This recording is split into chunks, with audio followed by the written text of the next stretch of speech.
Hey, we are back, and it is day 4 where we're going to do the one leg circle.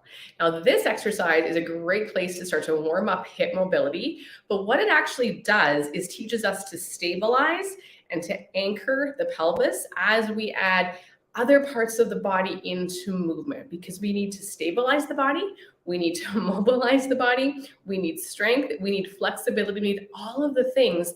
And what's beautiful about the order in which Joseph Pilates created the original work is literally every exercise is designed to work off the one before it. Now, I also teach stop Pilates, and it has a different order. It has its place, but let me tell you, there is nothing as delicious as going and doing a classical mat class. You will come out dripping with sweat and really feeling like you've wrung your body out in a really good way. So let's go and do the leg circle.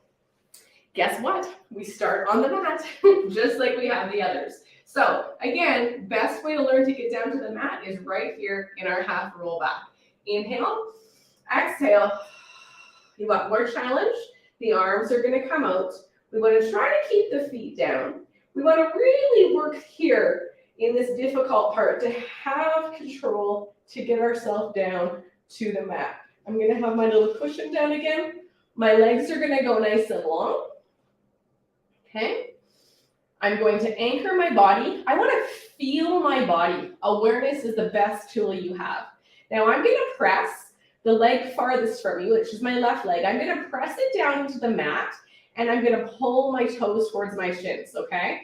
I'm going to imagine I have a big seat belt on. So I'm going to teach you the modified version first. Then I'm going to reach my leg up to the ceiling. Now, I can't quite get to 90. If your hamstrings are screaming, it's okay to bend the knee and think about just this femur bone. This is the bone that we're going to roll through the socket, okay? But if you have the length, we're going to reach through. And then what I want us to do to warm this up is just tick-tock the leg across and away from the body a few times. And notice if your pelvis or your shoulders want to lift up here, keep them quite stable.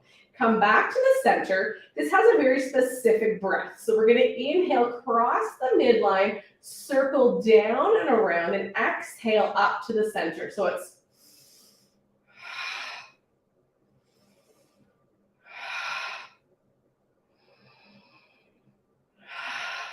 and you'll see with that variation, I kept my pelvis on the mat.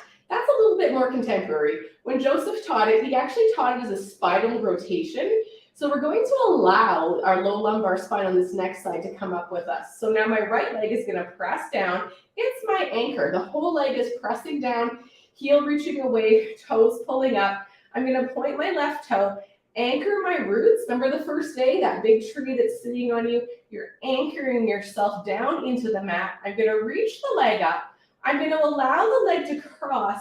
I'm going to keep my shoulder grounded and allow the pelvis to lift off. So I'm going into some lumbar rotation. Now as I circle back around, my pelvis touches back down. Breath is the same. Inhale and exhale. Now this prepares us for the more advanced corkscrew that's going to come. But at the end of the day, this is our last one. We only have to do 3. Now we can go both directions. So here I circle out and away, across the midline, let that hip lift off and go.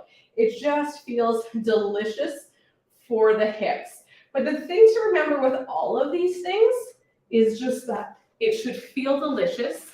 And there is always a modification. There is always a way to do the exercise that makes it safe for you. So if you're not loving it, that's where you reach out and say, hey, help me out here. I need another way, because there's always another way. Okay, tomorrow we start rolling like a kid. All right.